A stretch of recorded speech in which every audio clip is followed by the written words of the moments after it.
नमस्कार,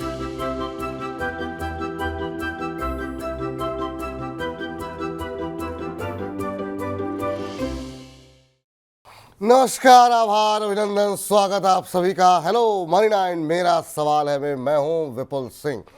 और एक्सपायरी का दिन और बाजार में भारी उतार चढ़ाव की स्थिति आज देखने को मिल रही है। बजट के बेहद नज़दीक पहुंच चुके हैं और अब वो सेक्टर्स जो कि आउट परफॉर्म कर रहे थे वहां पर दबाव देखने को मिल रहा है। बहुत सारी आशंकाएं, दुविधाएं बजट को लेकर के हैं, जिसको लेकर के हम देख रहे हैं कि बाजार के अंदर थोड़ी सी बेचैनी आज देखने को मिल रही है। 24,678 ये आज का इंट्राडे हाई है और 24,504 ये आज का इंट्राडे लो है। तो एक ठीक ठाक दायरा निफ्टी के अंदर देखने को मिल रहा है और फिर से एक बार हरे निशान में निफ्टी लौटता हुआ 24,615 ये मौजूदा स्तर इस समय देखने की स्थिति दिखाई दे रही है। हालांकि एडवांस डिक्लाइन रेशियो पे नज़र डालें तो बियर जो है वो बुल्स पर पूरी तरह भारी होते हुए दिखाई दे रहे हैं।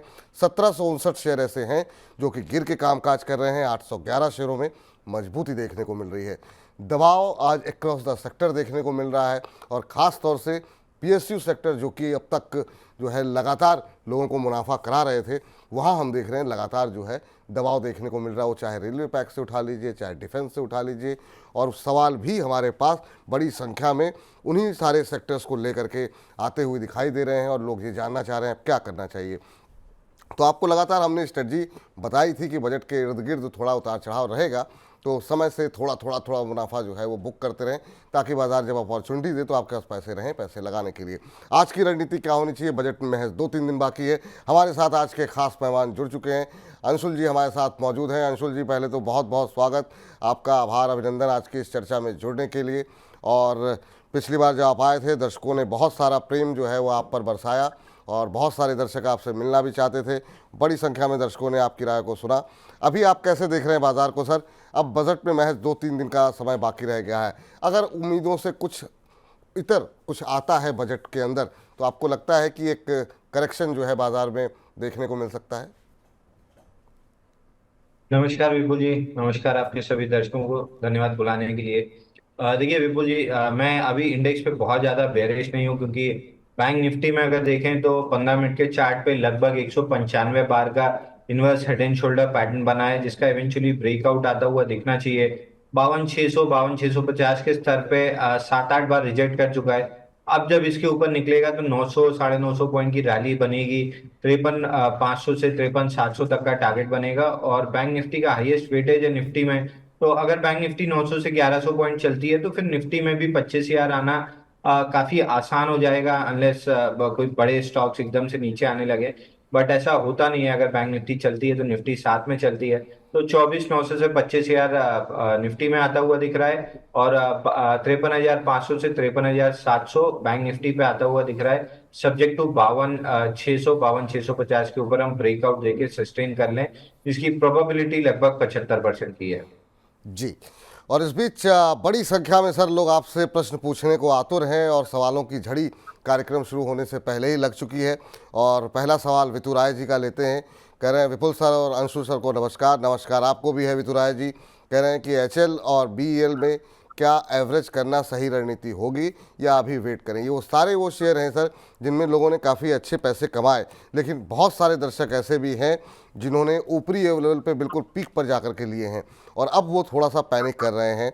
आज 5% नीचे है एचएल का शेयर और 5,057 का लेवल यहाँ पर देखने को मिल रहा है। पिछले एक महीने में 8-8.5% से ज़्यादा का करेक्शन यहाँ पर देखने को मिला है।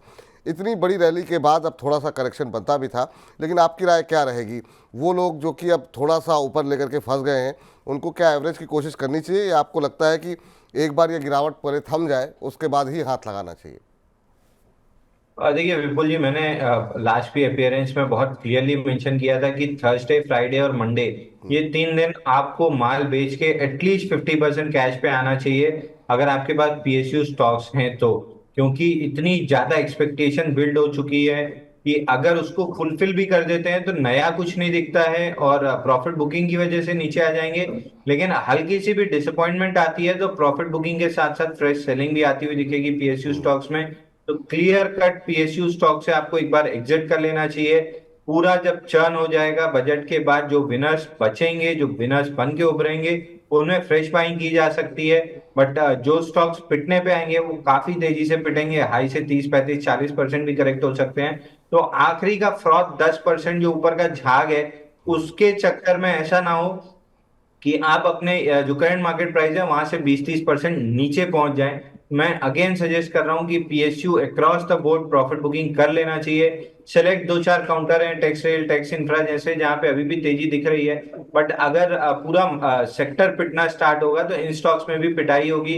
हो सकता है बाकी ज्यादा पिटे या कम पिटे, लेकिन अगर पिटाई होना स्टार्ट होगी तो अक्रॉस द बोर्ड होगी। मैं ये कह रहा हूँ आज के सेशन में नहीं तो कल के सेशन में आप प्रॉफिट बुकिंग करके एटलीस्ट 50% तो अपना पैसा कैश पे ले आइए, क्योंकि बजट के दिन अगर फॉल आती है तो कुछ ना कुछ नए सेक्टर्स जरूर उभर के आएंगे लीडर के तौर पे, और वहां बाइंग की अच्छी अपॉर्चुनिटी मिलेगी।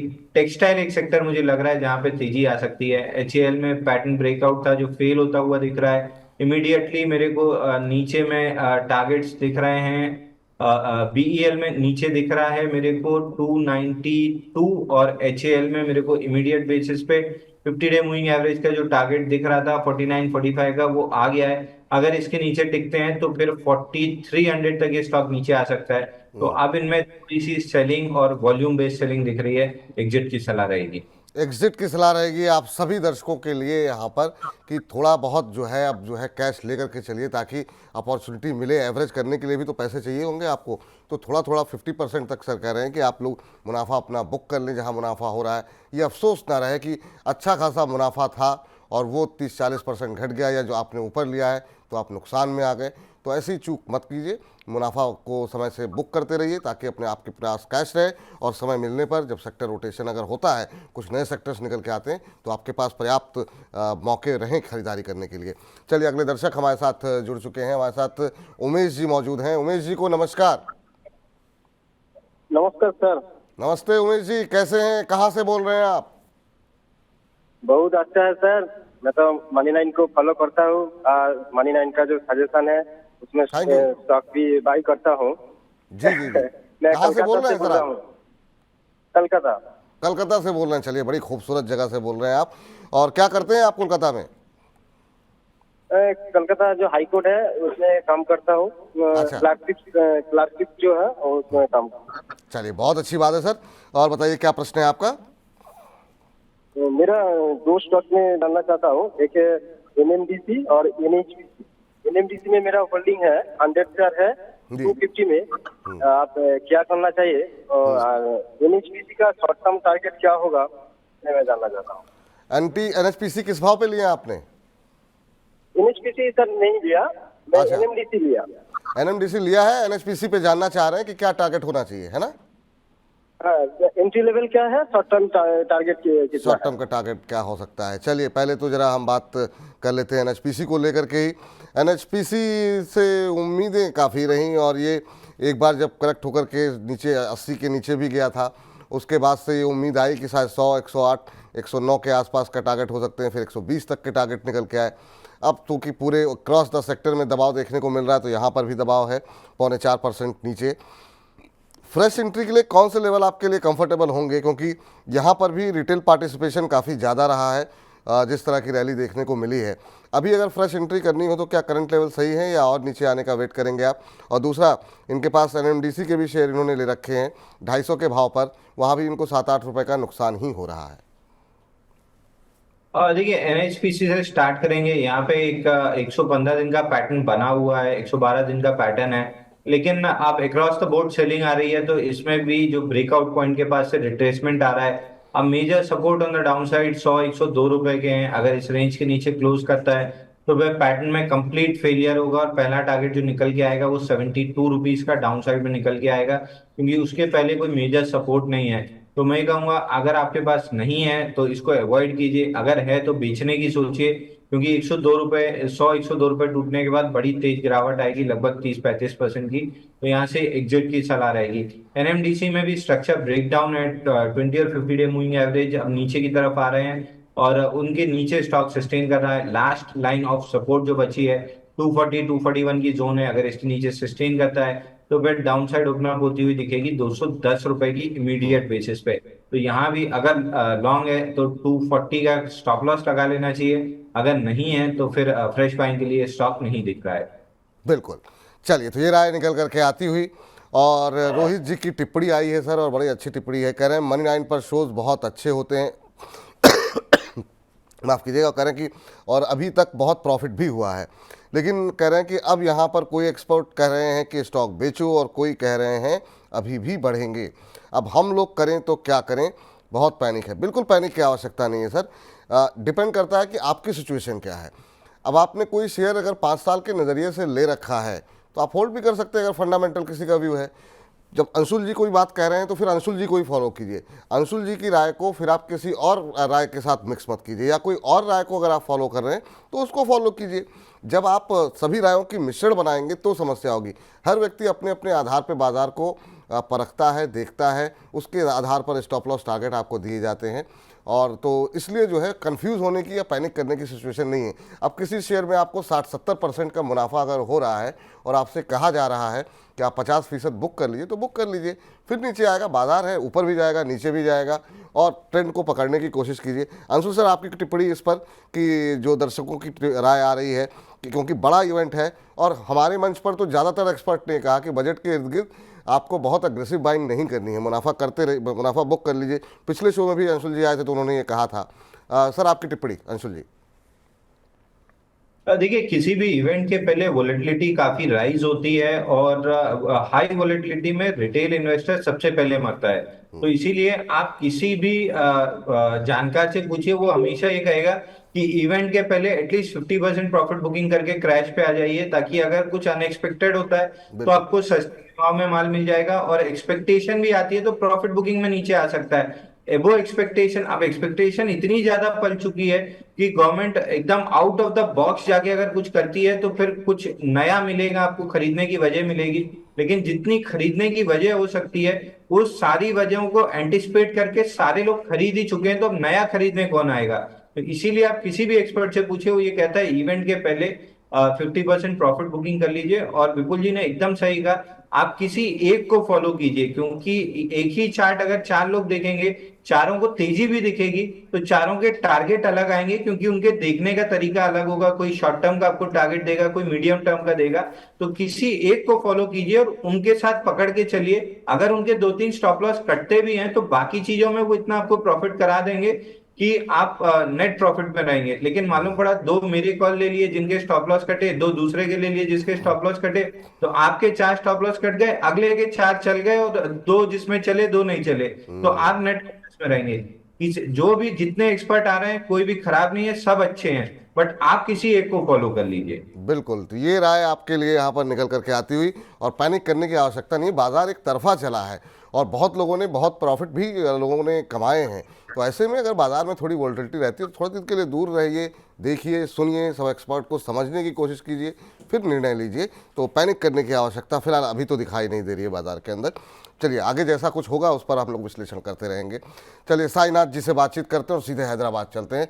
साईनाथ जी को नमस्कार। नमस्कार सर। कैसे हैं साईनाथ जी? अच्छे हैं सर, आप कैसे हैं? हम भी बहुत अच्छे हैं सर, आपसे बात करके और अच्छे हो गए। बताइए, हैदराबाद में कैसे लग रहे हैं मनी 9 के कार्यक्रम आपको? अच्छे लग रहे हैं सर, एकदम। थैंक यू सर, बहुत बहुत धन्यवाद। क्या सवाल है सर? सर, मेरा एक सवाल था सर, रॉकिंग डील्स का शेयर है मेरे पास, 700 रुपये टारगेट कब तक पूछना था सर। 700 का टारगेट आपने सोचा हुआ है? हाँ सर।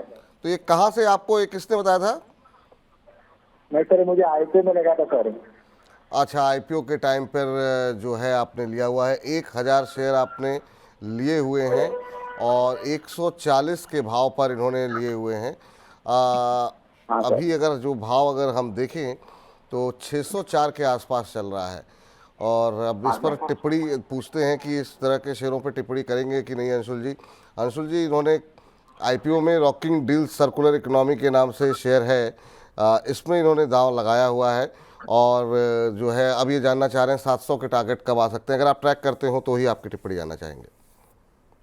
तो ये स्टॉक अच्छा लग रहा है और पैटर्न भी अच्छा है। यहाँ पे मार्च के अगर रिजल्ट देखें तो मार्च के रिजल्ट इस स्टॉक के काफी अच्छे आए हैं। लेकिन पैटर्न में राइट साइड डेवलपमेंट में अभी टाइम है, तो प्रोबेबली यहाँ से 2 से 3 हफ्ते समय लगेगा जी। पैटर्न कंप्लीट होने में, पूरी तरीके से डेवलप होने में। और उसके बाद 670 के ऊपर ब्रेकआउट आता है तो लगभग स्टॉक में 200 सवा 200 रुपए की तेजी आएगी।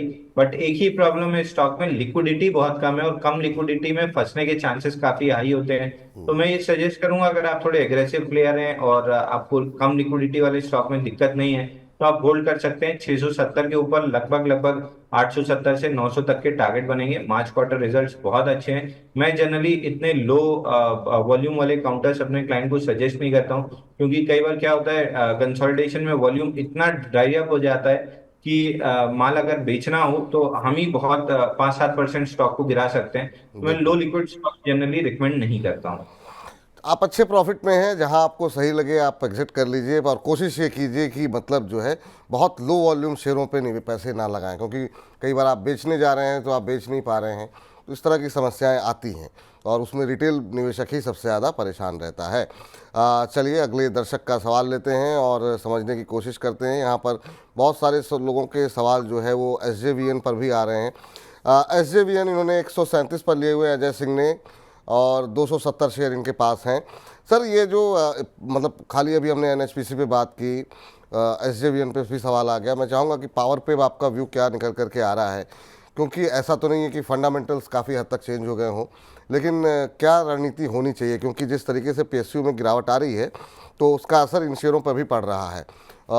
चाहे वो SJVN हो या फिर अगर हम बात करें सुज़लॉन की, वहाँ पे भी दबाव है, ख़ासतौर से PSU शेयरों के अंदर। REC, PFC, इनका भविष्य क्या दिखाई दे रहा है आपको? क्योंकि अभी एक अखबार में रिपोर्ट भी आई है कि बहुत सारे प्रोजेक्ट जो है वो अभी भी लंबित पड़े हुए हैं, तो शेयरों में चाल तो अच्छी रही है लेकिन प्रोजेक्ट अभी भी डिले हो रहे हैं। आपकी राय क्या होगी सर? देखिए, इसमें भी बहुत सारी एक्सपेक्टेशंस बिल्ट हो चुकी हैं और उसके आधार पे बाइंग हुई है। अगर बजट में खुद भी 19-20 होता है, इन स्टॉक्स में भी तेजी से पिटाई होगी। लेकिन इनमें से इन सब से इतर एक स्टॉक है जो मुझे लग रहा है कि ये मार्केट का और बजट का प्रेशर ना सिर्फ झेल जाएगा, बल्कि उसके बाद थोड़ा सा विनर की कैटेगरी में रहेगा। वो है सुजलॉन। इसके लास्ट 2 क्वार्टर के रिजल्ट देखूं तो 87% और 27% EPS ग्रोथ रही है, और सेल्स में भी 10% और 41% की ग्रोथ रही है। तो जो कंपनी के साथ प्रॉब्लम थी, वो लगभग अब ऐसा लग रहा है कि 10-12 साल 13 साल लगे कंपनी को, लेकिन ये अब उन प्रॉब्लम से बाहर आके ग्रोथ फेज में आ रहा है। और चार्ट पे देखें तो 98 डेज का कप पैटर्न ब्रेकआउट था, जिसके बाद 22 दिन का फ्लैट बेस फॉर्मेशन है कप के ब्रेकआउट के ऊपर। तो बेस ऑन बेस पैटर्न है, और आज के सेशन में ऐसा लग रहा है कि ये फ्रेश ब्रेकआउट दे जाएगा स्टॉक 56-25 के ऊपर। तो मैं कहूंगा प्रीएम्प्टिव यहाँ पे बाई कर सकते हैं। अगले हफ्ता 10 दिन में स्टॉक मोस्ट लाइकली 65 से 70 के बीच में जा सकता है। बट ये थोड़ा सा लॉन्ग टर्म के हिसाब से भी ठीक लग रहा है। बाकी स्टॉक्स में मुझे लग रहा है, स्पेशली PSU बास्केट में जो पावर स्टॉक्स हैं, वहां पे प्रोबेबली आजकल के सेशन में काफी तेज सेलिंग आ सकती है, और जो सेलिंग आ रही है वो इंटेंसिफाई हो सकती है। तो अगर पावर क्षेत्र में रहना है तो एक टाटा पावर ठीक लग रहा है, लेकिन वहां पे अभी पैटर्न कोई ऐसा बिल्ड नहीं है। लेकिन सुजलॉन क्लियर कट पैटर्न भी बिल्ड है, फंडामेंटल्स भी ठीक दिख रहे हैं, और बाइंग इंटरेस्ट भी दिख रहा है। तो सुजलॉन इकलौता स्टॉक इस सेक्टर से मैं बाई रिकमेंड करूंगा। करंट मार्केट प्राइस से कर सकते हैं, ऊपर में 65 से 70 1.5 से 2 हफ्ते में आ सकता है। 1.5 से 2 हफ्ते। तो पावर में ही अगर आपको निवेश करना है तो सुज़लॉन सबसे बेहतर लग रहा है। हालांकि टाटा पावर का भी जिक्र किया गया, लेकिन यहाँ पर बाकी जो PSU स्टॉक्स हैं पावर के, उसमें अभी दबाव बढ़ सकता है, इसलिए वहाँ से थोड़ी दूरी आप बना लेंगे तो ज़्यादा बेहतर रहेगा। चलिए आगे दर्शक चलते हैं और अगले दर्शक का सवाल लेते हैं। और ये सवाल हमें भेजा गया है नज़ीर अली की तरफ से। कह रहे हैं कि जुपिटर वैगन 686 पे लिया हुआ है सर, और टेक्स मैको रेल जो है 255 पे लिया हुआ है, कितना होल्ड कर सकते हैं? मैं 2 साल रखना चाहता हूं, प्लीज़ बताएं सर। ये भी थीम खूब चली, पूरे रेलवे शेयरों ने काफ़ी अच्छा लोगों को कमा करके दिया है। अब ज़रूर यहाँ पर करेक्शन थोड़ा सा देखने को मिल रहा है। जुपिटर वैगन अब 644 पे आता हुआ, और क्या शानदार मूव, 700-750 के ऊपर गया था ये शेयर। और वहीं टेक्स मैको रेल की अगर हम बात करें कि यहाँ पर क्या स्थिति देखने को मिल रही, तो 2.5% नीचे है, 250-270 के आसपास चल रहा है। इन दोनों पे आपकी राय जानना चाह रहे हैं। 2 साल के लिए रखना चाह रहे हैं, क्या 2 साल के लिए होल्ड करना चाहिए, कलेक्शन में और ऐड करना चाहिए? आपकी सलाह क्या रहेगी जुपिटर वैगन और टेक्स मैको रेल को लेकर के? और देखिए, जुपिटर वैगन में काफी रन अप हो चुका है, स्टॉक में ऑलमोस्ट वर्टिकल अप मूव रही है। अगर प्री स्प्लिट और ये सारी चीजें अगर मैं निकाल दूं तो लगभग 20 रुपए से चलते चलते 750 रुपए आ चुका है। अब इतना टू द मून जाने के बाद अगले 2 साल में आपको कोई बड़ी रिटर्न ऑन इन्वेस्टमेंट मिल जाएगा ऐसा लगता नहीं है। तो मैं स्टॉक से बल्कि प्रॉफिट बुकिंग की सलाह दे रहा हूँ, क्योंकि ये मुझे वीक लग रहा है। 50 दिन का मूविंग एवरेज 615 है, अगर निकलता है तो 400 430 रुपए तक करेक्ट कर सकता है। तो मैं इसमें प्रॉफिट बुकिंग की सलाह दे रहा हूँ। और फ्रेश बाइंग के लिए तो अभी स्टॉक बचा नहीं है, तो स्टॉक को अवॉइड करके चलना चाहिए। इसके अलावा टैक्स रेल आपने पूछा, हमने अपने क्लाइंट्स को बाय रिकमेंड किया था 285 पे। फ्राइडे 295 पे प्रॉफिट बुकिंग करा दी थी, क्योंकि सेलिंग दिख रही थी हमको करंट वीक में पीएसयू स्टॉक्स में। तो वहां पे भी बहुत ज्यादा नहीं है, लेकिन डाउन साइड में अगर कहीं भी पैनिक बटन दबता है बजट के दिन और 210 220 की रेंज में आपको टैक्स रेट मिल जाता है, तो वहां से एक 2 साल के लिए अच्छी बाइंग प्रोस्पेक्टिव बन जाएगा रिस्क रिवॉर्ड के लिहाज से। तो 210 200 से 220 की रेंज पकड़ के चलिए। अगर पैनिक बटन दबती है और उस रेंज में मिलता है तो लॉन्ग टर्म के लिए ले सकते हैं। जेडब्ल्यूएल में बिल्कुल ना शॉर्ट टर्म ना लॉन्ग टर्म मैं स्टॉक को बाय रिकमेंड नहीं कर रहा हूँ। प्रॉफिट बुकिंग रिकमेंडेशन रहेगी, और प्रॉफिट बुकिंग के बाद ये स्टॉक बड़ा बेस बनाने साइडवेज जाएगा, तो इसको कंप्लीटली अवॉइड कर देना चाहिए। इसको कम्प्लीटली अवॉइड करना चाहिए, ये राय निकल करके आती हुई। और चलते हैं मोहम्मद आरिफ जी के पास, उनका सवाल लेते हैं। आरिफ साहब नमस्कार, अस्सलाम वालेकुम। सर बिल्कुल सर, नमस्कार, अस्सलाम वालेकुम। कैसे हैं सर आरिफ मेरा साहब आप? सवाल बस दुआ है आप लोगों की सर। नहीं नहीं, हमारी और दुआएं आप हमेशा कैसे आपके हैं? साथ है सर। बताइए सर, क्या पूछना चाह रहे हैं, कहाँ से बोल रहे हैं? सर मैं दिल्ली से बात कर रहा हूँ। दिल्ली से बोल रहे हैं, चलिए बहुत अच्छी बात है सर। बताइए सर, क्या प्रश्न है आपका? विपुल जी, मुझे सवाल सर से ये है कि आरबीएनएल को होल्ड करके चलना चाहिए या निकाल देना चाहिए बजट से पहले, या बजट तक वेट करना चाहिए? मेरा लॉन्ग टर्म का व्यू है। लॉन्ग टर्म के आपका नज़रिया है। अब देखिए सर, 285 पे आपने लिया, और पिछले अगर हम देखें तो पिछले एक महीने के एक 5-6 दिन के अंदर थोड़ा बहुत करेक्शन यहाँ पर आ चुका है। अब 300 आपके ख़रीद का भाव जो था वो जो है उससे करीब करीब डबल हो गया है शेयर, और एक साल के अंदर करीब 400% का रिटर्न यहाँ पर मिल चुका है आपको। तो अभी जो राय निकल करके आ रही है अंशुल जी के साथ जो हम बातचीत कर रहे हैं, उनका कहना ये है कि अगर आप कम से कम 50-60% मुनाफा बुक कर लेंगे तो भविष्य में अगर कोई अपॉर्चुनिटी मिलेगी तो आपके लिए बेहतर रहेगा। लेकिन क्या आरबीएनएल पे भी ऐसी राय रहेगी, वो जरा उनसे ही पूछ लेते हैं। अंशुल जी, आपकी राय क्या रहेगी? ये भी शेयर ने काफ़ी अच्छा लोगों को ग्रोथ दिखाई है, मुनाफा लोगों ने कमाया है, इनके लिए क्या सलाह रहेगी?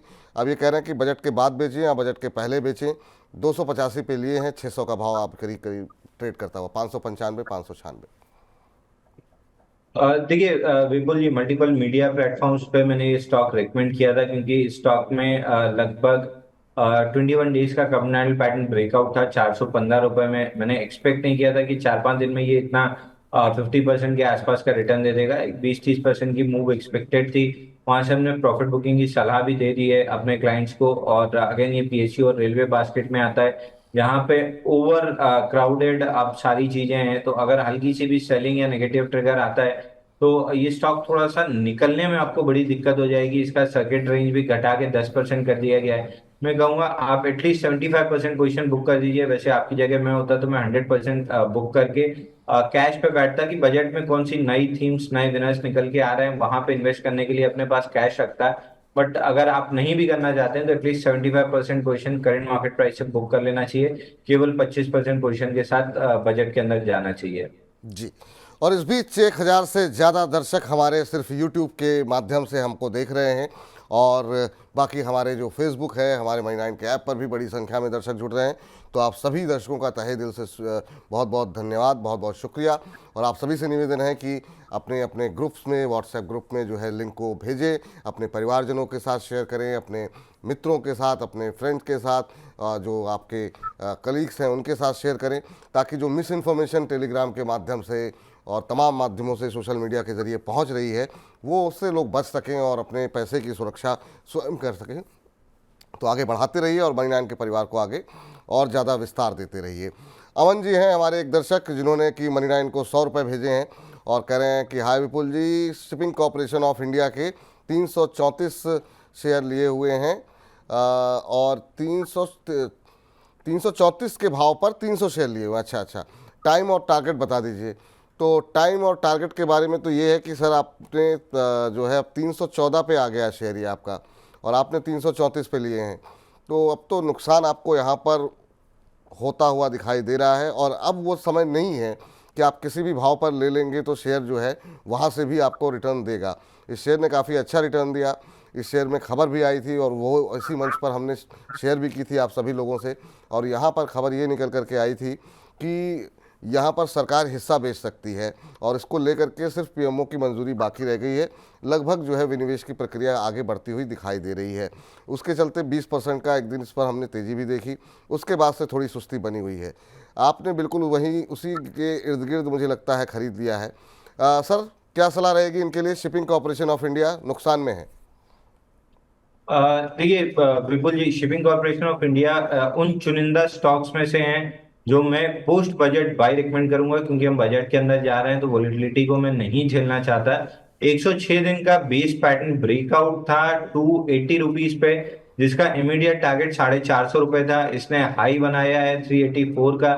3 दिन की करेक्शन है, लेकिन एकदम शैलो वॉल्यूम पे करेक्शन है। जो 2 दिन में स्टॉक बढ़ा था वहां पे heaviest of the heavy volume था, और पिछले 3 दिन का जो आज थर्ड डे है करेक्शन का, एकदम एक्सट्रीम ड्राइड अप वॉल्यूम के साथ करेक्ट कर रहा है। तो मैं स्टॉक को बाय ऑन डिप्स की सलाह दे रहा हूं। अगर पैनिक बटन दबता है बजट में और ये आपको 290 से लेके 270 के बीच में कहीं भी मिल जाता है, तो थोड़ा सा लॉन्ग टर्म प्रोस्पेक्टिव के साथ अगर स्टॉक को बाय करेंगे तो 450 से 500 रुपए तक का अपसाइड मिल सकती है। बट करंट मार्केट प्राइस पे मैं बिल्कुल सजेस्ट नहीं करूंगा। ट्यूसडे को जब बजट आएगा उस समय वोलेटिलिटी में अगर थोड़ा सा नीचे में मिलता है 270 290 की रेंज में, तो जरूर एक बार बाइंग ट्राई कर सकते हैं। मैं 270 की तरफ ज्यादा इंक्लाइन रहूंगा, हालांकि रेंज 270 290 की है, लेकिन मेरा इंक्लिनेशन 270 के आसपास है कि अगर मिल जाए तो रिस्क रिवॉर्ड काफी अच्छा रहेगा, स्टॉप लॉस काफी छोटा रहेगा। चलिए, तो बजट के दिन सर, अगर आप का नज़रिया लंबी अवधि का है तो उसके आसपास अगर 270 290 के बीच मिलता है तो आप फिर यहाँ पर जो है दोबारा एंट्री कर सकते हैं। उससे आपकी एवरेज कॉस्ट भी कम हो जाएगी, और तब तक स्थिति भी थोड़ी और ज़्यादा स्पष्ट हो जाएगी कि सरकार का रुख जो है इन क्षेत्रों को लेकर के क्या निकल करके आ रहा है। चलिए आगे बढ़ते हैं, अनामिका जी से बातचीत कर लेते हैं। हमारे साथ मौजूद हैं। अनामिका जी को नमस्कार। हाँ, नमस्कार विपुल जी एंड अंशुल जी। जी, कहाँ से बोल रही हैं अनामिका जी आप? मैं पुणे से बोल रही हूँ। चलिए, पुणे से बोल रही हैं, बहुत अच्छी बात है। कैसा है मौसम इस समय पुणे में? पुणे बहुत अच्छा है अभी मौसम। चलिए, बहुत अच्छी बात है। कैसे लग रहे हैं महिना के प्रोग्राम सब मैम आपको? हाँ, अच्छे लग रहे हैं। मैं रोज देखती हूँ और नोट डाउन करती हूँ कि क्या लेना है, कितना टारगेट है। तो जैसे वो अंशु सर ने बोला था ना, मैंने बहुत सारी चीजें तो बेच दी, बट मैं इरेडा नहीं बेच पाई। नाउ जियो फाइनेंस में मेरा बहुत सारा है, 323.90 पे 700 प्लस है। तो मैं लॉन्ग टर्म होल्ड कर सकती हूँ, तो करना चाहिए, या फिर जो 5-6% निकल रहा है वो करके निकल जाना चाहिए? अच्छा, एक तो आपने इरिडा का बताया, इरिडा आपके पास अभी भी पड़े हुए हैं? हाँ, वो नहीं सेल कर पाई मैं। अच्छा, वो किस भाव पे लिया आपने? अभी याद नहीं आ रहा है मुझे। चलिए, कोई बात नहीं। जियो फाइनेंस पे बात कर लेते हैं। जियो फाइनेंस किस भाव पे लिया आपने? 323.90। अच्छा अच्छा, और यहाँ पर नज़रिया क्या है? Long term. चलिए, लंबी अवधि का नज़रिया है जियो फाइनेंस को लेकर के, और इनको अगर यहाँ पर देखें 14-15 रुपए के आसपास के मुनाफे में भी हैं ये अभी। अब ये जानना चाह रही हैं कि मुनाफा बुक करें या ना करें, और आपको फॉलो करती हैं, और काफ़ी जगहों पर तो इन्होंने मुनाफा बुक कर लिया। इरिडा में चूक गई हैं, और इरिडा में भरोसा भी लोगों को बहुत था, लेकिन क्यों था समझ में नहीं आ रहा था कि 32 रुपये का शेयर 325 क्रॉस हो गया, लेकिन लोगों को लग रहा था कि 325 पे भी ख़रीदा जाए। पता नहीं, लेकिन आपकी टिप्पणी क्या होगी सर? ये जो फोमो फैक्टर होता है, आपकी सलाह क्या रहेगी अनामिका जी के लिए जियो फाइनेंशियल और इरिडा को लेकर के? देखिए, एडा में लेट स्टेज ब्रेकआउट था 202 रुपए में, जिसका टारगेट 340 के आसपास था, और आप ही के शो में आपके प्लेटफॉर्म पर मैंने रिकमेंड किया था। लेकिन 310 के बाद इसमें प्रॉफिट बुकिंग आना स्टार्ट हो गई। 200 से 310 भी बड़ा मूव होता है, 30% 40% का। थोड़ा सा 20 रुपए से टारगेट इसका रह गया था। 3 दिन का जो करेक्शन है उसमें वॉल्यूम बिल्कुल नहीं है, तो मैं इसको काफी इंकरेजिंग साइन मान के चल रहा हूँ। 20-डे मूविंग एवरेज रीटेस्ट करने के इंतजार में है। स्टॉक 238 के अराउंड अगर करता है तो वापस से नेक्स्ट लेग में मूव आ सकती है ऊपर 340 तक। बट अगेन बजट सामने खड़ा है और उसकी वोलेटिलिटी कैसी रहेगी, ये अनसर्टेनिटी काफी आई है। तो आई वुड सजेस्ट कि आप बजट तक होल्ड कीजिए। अगर ऊपर में 340 मिल जाता है तो एग्जिट कर लेना चाहिए, लेकिन बजट में अगर किसी तरह की खराब न्यूज या कुछ नेगेटिव न्यूज आती है तो फिर स्टॉक की काफी तेजी से पिटाई होगी। इस रिस्क के साथ अगर आप बजट में जाना चाहते हैं तो बिल्कुल रख सकते हैं। जियो फाइनेंस हम अपने क्लाइंट्स को लॉन्ग टर्म प्रोस्पेक्टिव से जरूर रिकमेंड कर रहे हैं। शॉर्ट टर्म में इमीडिएटली अभी सपोर्ट जोन पे आके खड़ा है 338 के, और ये पूरा फ्लैटिश काइंड ऑफ पैटर्न है, रेंज में चल रहा है। नीचे 338 नीचे में, 336 338 नीचे में आ रहा है, और 368 ऊपर में आ रहा है। तो ये 30 रुपए की रेंज में लोअर एंड पे है। यहाँ पे चाहे तो फ्रेश बाइंग कर सकते हैं 318 के क्लोजिंग स्टॉप लॉस से। ऊपर 368 का टारगेट मिलेगा, और अगर आपका व्यू 1 डेढ़ साल का है तो ये स्टॉक में 500 सवा 500 रुपए तक की मूव आराम से मिल सकती है। जियो फाइनेंस हम अपने क्लाइंट्स को भी रिकमेंड कर रहे हैं लॉन्ग टर्म प्रोस्पेक्टिव से। लंबी अवधि के प्रोस्पेक्टिव से। चलिए, तो ये राय आपके लिए निकल करके आती हुई। तनु गुप्ता जी का एक सवाल है, और तनु जी कह रही हैं कि थोड़ा डिफरेंट शेयर क्या इस समय ले सकते हैं सर। मैंने GSFC लिया हुआ है 244 के रेट पर, 210 शेयर है मेरे पास, क्या टारगेट एक्सपेक्ट कर सकती हूँ, या इन्वेस्टमेंट के लिए कैसा स्टॉक है GSFC।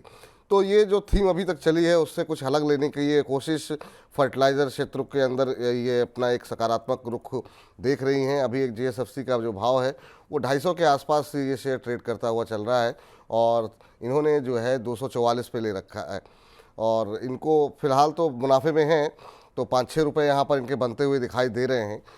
लंबी अवधि का भी नज़रिया है। फंडामेंटली फर्टिलाइज़र शेयरों में थोड़ी सी सुस्ती रही, लेकिन अभी पिछले कुछ समय में थोड़ा सा मोमेंटम बनता हुआ दिखाई दिया है।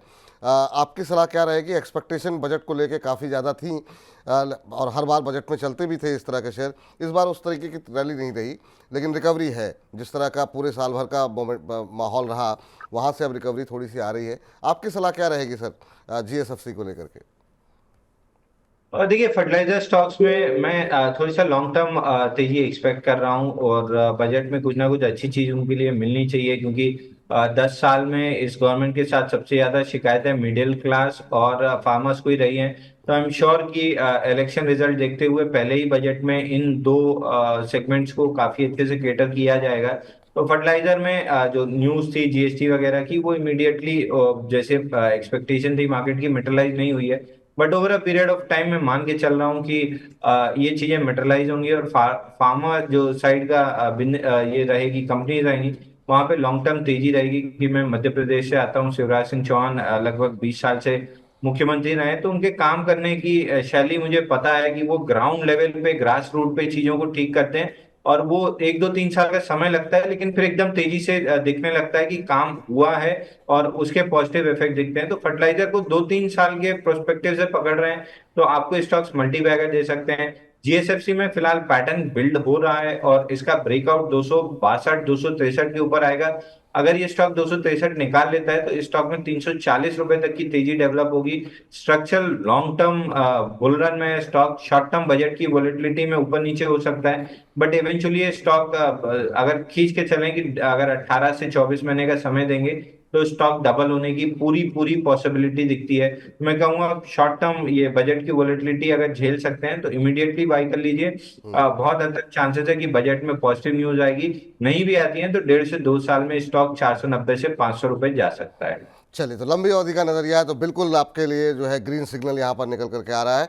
लेकिन कुछ लोग अपनी नाराज़गी भी जाहिर कर रहे हैं। श्रीकांत पाटिल जी कह रहे हैं, विपुल सर मैं अब तक 50 मेंबर को ऐड करा दिया है मनी9 पर, तब से आप मेरे क्वेश्चन नहीं ले रहे हैं। हम थोड़ा नाराज़ हो गए हैं। अब हम आगे से कोई क्वेश्चन नहीं पूछेंगे, पर कार्यक्रम ज़रूर देखेंगे। पहले तो पाटिल साहब शुक्रिया सर, कार्यक्रम आप देखेंगे, लेकिन आप सवाल पूछिए। लगातार सवाल ही ले रहे हैं सर, लेकिन हाँ, सवालों की झड़ी इतनी रहती है, समय की कमी रहती है, हो सकता है आपका सवाल मिस हो गया हो, तो उसके लिए माफ़ी चाहते हैं। लेकिन आप सवाल भेजिएगा, अवश्य आपका सवाल लिया जाएगा, तो नाराज़ मत हुआ कीजिए आप लोग। और ये आप लोगों का प्रेम ही है जो लगातार जो है कार्यक्रम को इतनी बड़ी संख्या में जो है लोग देख रहे हैं।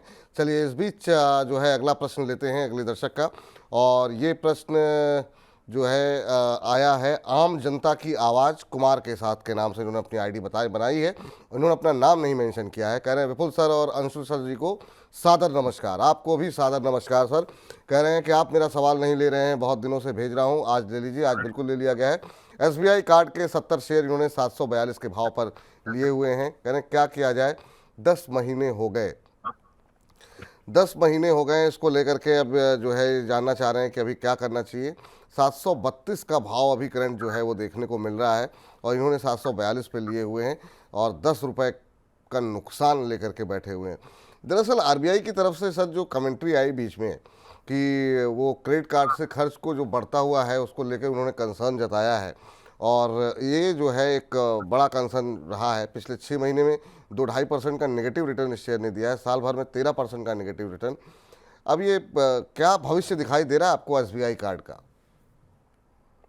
देखिए एसबीआई कार्ड में देखें तो बहुत बड़ा स्ट्रक्चर और पैटर्न बिल्ट हो रहा है। अगर मैं वीकली चार्ट पे देखूं तो ऑलमोस्ट 110 हफ्ते का इसने एक बेस बनाया हुआ है जिसका लोअर एंड 675 के आसपास है और जून के फर्स्ट वीक में इसने उस लो के नीचे फेल लो दिया है, वीक लॉन्ग्स को कंप्लीटली शेकआउट किया है और अब पहली बार जून और जुलाई के महीने में डेली चार्ट पे ऐसा लग रहा है कि स्टॉक में रिवर्सल आ रहा है और जो स्ट्रक्चरल इसमें डाउन ट्रेंड था उसको खत्म करके प्राइमरी बुल रन में आया है। ये अभी केवल इंडिकेशन मिलना स्टार्ट हुए हैं, इसकी कॉन्फर्मेशन मिलना स्टार्ट होगी जब ये स्टॉक 765 780 के लेवल के ऊपर सस्टेन करना स्टार्ट करेगा। तो आपकी जगह अगर मैं होता, मैं प्रीएम्प्टिव बाई करने में थोड़ा सा ज्यादा यकीन रखता हूँ क्योंकि फ्रंट एंडिंग मिल जाती है। तो करंट मार्केट प्राइस से मैं बाई करके चलता, जिसके बाद नहीं है वो फ्रेश बाई कर सकता है, जिसके पास है उसको होल्ड करना चाहिए। 785 765 से 785 के ऊपर निकलते से स्टॉक में मोमेंटम डेवलप होना स्टार्ट होगा। पहला टारगेट जो इसका बनेगा वो स्विंग हाई का बनेगा, जो स्विंग हाई जून 2023 में बना था समवेयर अराउंड 927 का, और 927 निकलते से स्टॉक में 110 115 हफ्ते का ट्रिपल बॉटम का बेस ब्रेकआउट हो जाएगा। तो ये स्टॉक स्ट्रक्चरल बुल रन में चला जाएगा 13-1400 रुपए की तरफ। पीएमएस स्टॉक है, म्यूचुअल फंड स्टॉक्स है, सारे बड़े पोर्टफोलियोज में स्टॉक है। तो इस स्टॉक को आप अगर 12 से 18 महीने का समय देते हैं तो मोस्ट लाइकली आप 50 से 55% के ऊपर के टारगेट इस स्टॉक में निकाल सकते हैं। लोएस्ट रिस्क पॉइंट पे खड़ा है, बिल्कुल इस स्टॉक को यहाँ लॉन्ग करके चलना चाहिए, लेकिन 12 से 18 महीने का समय देना चाहिए। चलिए इस बीच चलते हैं अगले दर्शक के पास और हमारे साथ राहुल जी जुड़ चुके हैं। और राहुल जी को नमस्कार। विपुल सर नमस्कार। नमस्कार राहुल जी, कैसे हैं आप? मैं अच्छा हूँ, आप कैसे हैं? हम भी बहुत अच्छे हैं सर, आपसे बात करके और अच्छे हो गए। और आप तो बड़े खूबसूरत जगह से बोल रहे हैं, जो हमें बताया गया नागपुर से बोल रहे हैं आप। कैसा है नागपुर का मौसम? मौसम अच्छा है यहाँ पे। अच्छा, चलिए बहुत अच्छी बात है। क्या करते हैं सर आप? मैं जॉब करता हूँ एक्चुअली। अच्छा, चलिए। पावर प्लांट में। अच्छा, पावर प्लांट में, चलिए ठीक है। ऊर्जा क्षेत्र से आप जुड़े हुए हैं, बताइए क्या प्रश्न पूछना चाह रहे हैं? मेरे पास एनटीपीसी है और पावर ग्रिड है, दोनों को मेरा सेल करना है या नहीं करना है पूछना है। एक एनटीपीसी का 40 शेयर है 358 भाव में। 348 58? हाँ 358 एनटीपीसी 358 एनटीपीसी आपने लिया हुआ है और पावर ग्रिड किस भाव पे लिया हुआ है? 313 में लिया हूँ, 65 शेयर है। 313 13? Yes 313 yes. चलिए ठीक है। अच्छी बात यह है कि आपको दोनों ही शेयरों में मुनाफा है इस समय, तो निर्णय लेना आपके लिए आसान होगा। अक्टूबर तक वेट कर सकता हूँ विपुल जी, तो बताइए मतलब इसमें सेल कर दूं या अक्टूबर तक वेट कर सकते हैं? ठीक है सर, ठीक है। अक्टूबर तक वेट कर सकते हैं। क्या नीचे आने पर जो है ऐड करना चाहिए या एक बार के लिए प्रॉफिट बुक कर लें फिर नीचे आए खरीदना चाहिए? ये ज़्यादातर आज सवाल लोगों के हैं और बजट को लेकर के दर्शकों के मन में भी काफ़ी आशंकाएं हैं और बहुत सारे सवाल इसको लेकर के आ रहे हैं। अंशुल जी, आप हालांकि आपने 1-2 बार इस तरह के प्रश्नों के उत्तर दे चुके हैं आप पहले ही, लेकिन इनकी भी जो आशंकाएं हैं उसको दूर कीजिए। पावर ग्रिड और एनटीपीसी में क्या अभी के लिए इनको मुनाफा बुक कर लेना चाहिए? देखिए बिल्कुल प्रॉफिट बुकिंग कर लेना चाहिए। अगर आपको प्रॉफिट मिल रहा है तो आप बहुत सही जगह पे हैं जहां पे प्रॉफिट बुकिंग करके आप कैश पे आ सकते हैं और नए लीडर्स में अपनी कैपिटल को कन्वर्ट कर सकते हैं। आई एम श्योर बजट में टेक्सटाइल को लेके बहुत अच्छी चीजें आने वाली हैं। स्टैंडर्ड डिस्क्लेमर दे दूं, टेक्सटाइल में मैं लॉन्ग भी हूं। तो यहाँ पे बजट में मेरे को ऐसा लग रहा है कि टेक्सटाइल क्षेत्र में काफी अच्छी चीजें आएंगी और पीएसयू से पैसा निकल के आईटी में और टेक्सटाइल क्षेत्र में जाएगा। तो यहाँ से पैसा निकाल के कैश में बैठिए। अगर बजट में पॉजिटिव न्यूज या कमेंट्री आती है इन दो सेक्टर्स के लिए तो फिर पैसा यहाँ फ्लो होना स्टार्ट होगा, आपको भी वहीं पैसा लगाना चाहिए। इन दो स्टॉक से फिलहाल एग्जिट कर लेना चाहिए। मतलब बड़ी रन अप रही है, अब यहाँ से टू द मून जाता हुआ कुछ भी नहीं दिख रहा है। डिस्ट्रीब्यूशन पैटर्न ज्यादा है, डाउन डेज पे वॉल्यूम थोड़े से ज्यादा है। मौका अच्छा है प्रॉफिट बुकिंग करके एक बार के लिए कैश पे आ जाइए। ट्यूसडे को देखा जाएगा कौन बच रहा है, किसमें रिलेटिव स्ट्रेंथ बचती है, वहां पे वापस पैसा लगाएंगे और पैसा कमाएंगे। एक बार के लिए निकल जाइए सर, और निकल जाइए, और जो मुनाफा आपको मिलेगा उसको सही जगह पे लगाने के लिए एक बार बजट क्लियर हो जाए ना कि सरकार की दिशा क्या है, फिर आपको सेक्टर आइडेंटिफाई करने में, स्टॉक आइडेंटिफाई करने में हम सब लोग मिलकर के मदद करेंगे। लेकिन अभी के लिए जो मुनाफा मिल रहा है वो कम से कम आपके पास सुरक्षित रहे और उससे आप ज़्यादा शेयर खरीद सकें, इसकी तैयारी करते रहिए। एक दो दिन की बात है, एक दो दिन ट्रेड नहीं करेंगे कुछ नहीं होगा, लेकिन पैसे अगर आपके पास रहेंगे तो आपको और ज़्यादा मौके मिलते रहेंगे।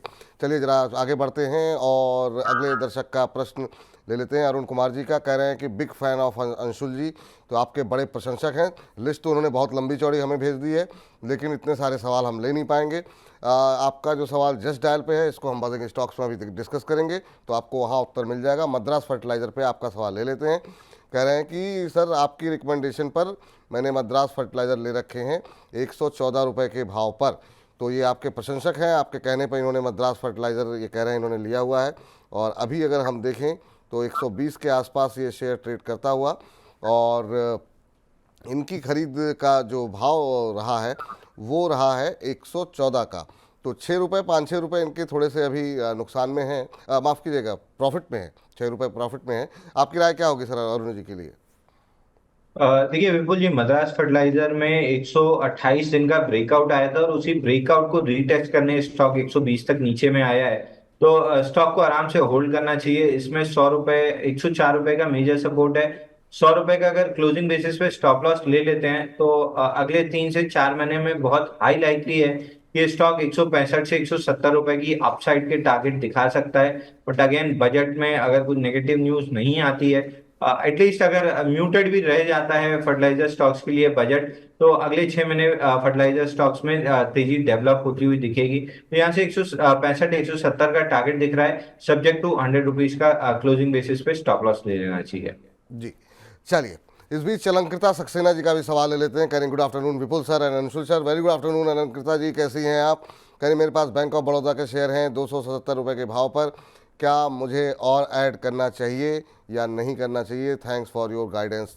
तो बैंक एक और ऐसा क्षेत्र है जहां पर पिछले कुछ दिनों में थोड़ा दबाव देखने को मिला है। क्या उम्मीदें कर रहे हैं आप बैंकों को लेकर के सर अभी?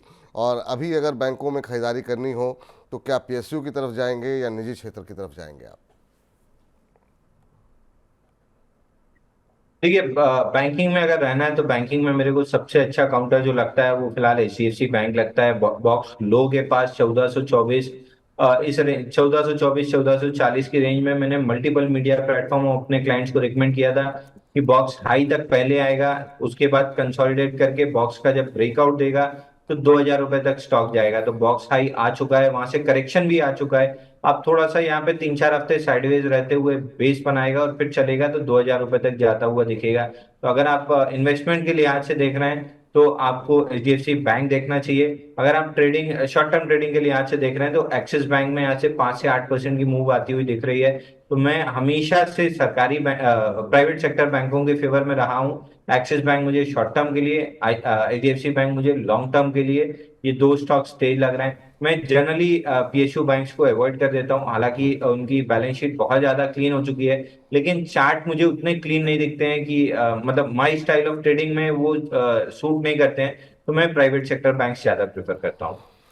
चलिए, तो अच्छी बात है। और बैंक ऑफ बड़ौदा पे आपने बताया नहीं इनको क्या करना चाहिए, इन्होंने चूंकि 270 पे ले रखे हैं, आपकी राय जानना चाहती हैं अलंकृता जी। देखिए 270 पे बैंक ऑफ बड़ौदा में स्ट्रक्चर ठीक लग रहा है, साइडवेज बेस है स्टॉक में। अगर पोस्ट बजट ब्रेकआउट आता है 280 के ऊपर तो फिर स्टॉक में 340 रुपए तक की अपमूव बनेगी। सपोर्ट जोन से बाउंस बैक कर रहा है, सपोर्ट जोन 240 248 की जोन में है। अगर ये जोन होल्ड हो जाती है तो मोस्ट लाइकली स्टॉक 340 तक निकल जाएगा। ठीक। इस बीच एक सवाल और लेते हैं, फिर बजिंग स्टॉक्स की तरफ रुख करेंगे। सबिहा सैयद जी का सवाल ले लेते हैं। कह रही हैं कि आज प्लीज़ मेरा सवाल ले लो, दोनों क्वेश्चन पिक कर लीजिए, काफ़ी टाइम से आंसर नहीं मिला है। मैम JWL पे, जुपिटर वैगन पे आप रात को 8 बजे मनी मास्टर हमारा देखिएगा और आपको जुपिटर वैगन के ऊपर, रेलवे के ऊपर पूरी डिटेल न्यूज़ मिल जाएगी। आपने थोड़ा सा लेट ज्वाइन किया, कोई बात नहीं। लेकिन अदानी पावर पे आपका प्रश्न ले लेते हैं। अदानी पावर इन्होंने ले रखे हैं 835 के भाव पर और कह रहे हैं कि अभी होल्ड करें या फिर लॉस में सेल कर दें। और कितने पीरियड तक होल्ड करना है ये भी बता दें। तो यहाँ पर लॉस तो आपको ज़्यादा हो रहा है मैम अभी, तो अगर हम लोग कहेंगे भी तो लॉस बुक करना आसान नहीं होगा आपके लिए। 850 के भाव पर आपने शायद लिए, 835 पे लिए हुए हैं, तो 135 रुपये पर शेयर का नुकसान है आपको यहाँ पर। आज भी 1-1.5% नीचे है। सर, एक महीने में करीब 6% का नेगेटिव रिटर्न यहाँ पर अदानी पावर के अंदर देखने को मिला है। आपकी राय क्या होगी? क्या निकल जाना चाहिए या होल्ड करना चाहिए? देखिए विपुल जी, अदानी पावर मैंने मल्टीपल मीडिया प्लेटफॉर्म्स पे रिकमेंड किया था। ये अप्रैल के महीने में जब मंथली चार्ट पे 3 महीने की इनसाइड बार थी एट 550 580 जोन, वहां से पहला टारगेट मेरा लगभग 900 रुपए था। 895 का हाई बना के करेक्ट कर रहा है, लेकिन दूसरा टारगेट इसमें मेरा 1200 रुपए का था जो अभी अचीव नहीं हुआ है। और जिस हिसाब से वीकली चार्ट पे ये बहुत शैलो करेक्शन दे रहा है, इनिशियल सेल ऑफ के बाद बहुत शैलो करेक्शन है। पिछले 5 हफ्ते में देखें तो एकदम टाइटली कॉइल्ड है। तो मैं कहूंगा आपको कि स्टॉक होल्ड कीजिए, बल्कि अगर आपको थोड़ा सा और अगर डिप मिल जाता है 655 तक, कहीं पैनिक बटन मार्केट में दबी और 655 तक आपको मिले, तो और इस स्टॉक को एवरेज करना चाहिए। ऊपर में 1200 रुपए तक स्टॉक आता हुआ दिख रहा है, लेकिन पहला टारगेट 895 का स्विंग हाई रहेगा, उसके ऊपर सस्टेन करता है तो 1200 रुपए तक जाएगा। तो 655 में ऐड करना है, 895 पहला टारगेट है, उसके ऊपर सस्टेन करता है तो 1200 रुपए जा सकता है। ये हम अपने क्लाइंट्स को रेगुलरली रिकमेंड कर रहे हैं।